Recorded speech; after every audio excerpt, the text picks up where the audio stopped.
Okay, we have made some progress. Radiator is out.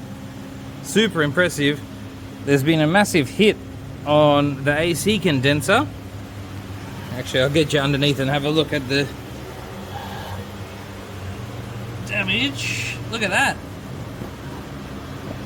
Really impressive. I don't know what hit it, but it's actually still intact somehow. I checked the pressure on the air conditioning system and yeah, hasn't lost anything, so a miraculous lack of puncture there. Anyway, so we've gotten a whole lot done, just a lot of bolts and stuff coming out. The exhaust is all mostly unbolted, but it's actually connected to a piece of pipe that wraps around behind the head. So for now, because we're coming up towards the end of the day, I'm just doing the easy bits. So I've taken off all these bolts out here. These hold all the valves in place, hold pressure on the valves. I'm not too worried about how gentle I'm being with all of this, because the new assembly comes with pretty much everything except the two camshafts. So that one there.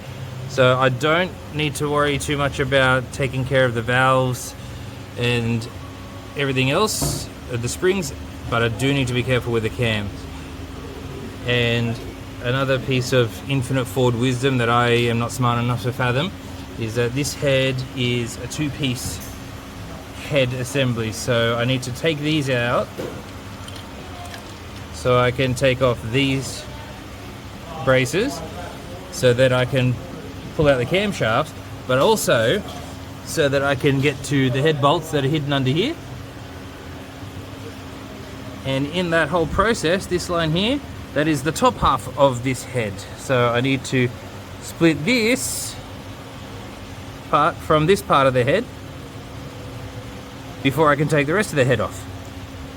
And in order to do that, I need to get the crank pulley out and take off the case. There's a access hole for the timing chain. I'll be using that later. And yeah, when I get this cover off, it'll be the timing gears, and I've got to take all of them out as well. And then I can remove it and then start the reassembly tomorrow. Super exciting.